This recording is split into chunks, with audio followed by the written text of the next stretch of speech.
ফারজানা আঞ্জুম আপনি লিখেছেন, বিশ্ববিদ্যালয়ের ক্যাম্পাসে ছেলে মেয়ে একত্রে ইফতার করে, এ ব্যাপারে শরীয়তের বিধান জানাবেন।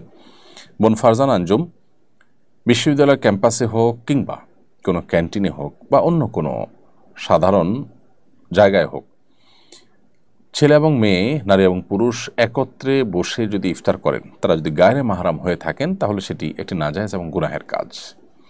কারণ একত্রে একই টেবিলে চেয়ারে শেয়ার করে তারা বসে পাশাপাশি ইফতার যদি করেন, তাহলে সেক্ষেত্রে শরীয়তের পর্দার বিধানকে তারা লঙ্ঘন করছেন। যেখানে নামাজের মতো ইবাদত করতে গিয়েও আল্লাহ রাব্বুল আলামিন নারীদের কাতারকে পুরুষদের কাতার চাইতে ভিন্ন রাখতে বলেছেন, শেষের দিকে রাখতে বলেছেন, সেখানে আপনি যদি কোনো আয়োজনে, কোনো ইফতার পার্টিতে একাকার করে ফেলেন, তাহলে সন্দেহভাবে সেটি গুনাহের কথা। এখানে যারা আয়োজক হবেন, যারা এখানে সামিল হবেন, তারা অবশ্যই গুনাহগার। তবে হ্যাঁ, আপনি নিজেকে যদি সেখান থেকে রক্ষা করে ওই আয়োজনের মধ্যে আপনি নিজেকে সেভ করে আলাদা করে ইফতার করে চলে আসেন, তাহলে সেক্ষেত্রে আপনার জন্য সেটা নাজায়েজ না হতে পারে। কিন্তু আয়োজক এবং এই ঢলাঢলিকে যারা সাপোর্ট করেন, সমর্থন করেন বা যাদের সাথে সামিল হয়েছেন, তারা অবশ্যই গুনাহগার হবেন।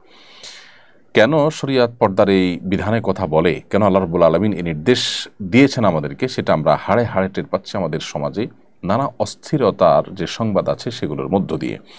বিধায় এই সমস্ত ক্ষেত্রে আমাদের সতর্ক থাকতে হবে এবং কোনোভাবেই তথাকথিত আধুনিকতার নামে, তথাকথিত মুক্তমনা হওয়ার নামে আমরা আল্লাহর সীমানা ছাড়ানোর যে আপনার দুঃসাহস, সেটা আমরা করতে যাব না। আল্লাহ আমাদেরকে তৌফিক দান করুন এবং বিশ্ববিদ্যালয় ক্যাম্পাস সহ অন্য যে কোনো জায়গায় যদি কোনো ইফতার আয়োজনে নারী পুরুষ একসাথে থাকেই, তাহলে নারীদের জন্য আলাদা আয়োজন থাকবে, পুরুষদের জন্য আলাদা আয়োজন থাকবে।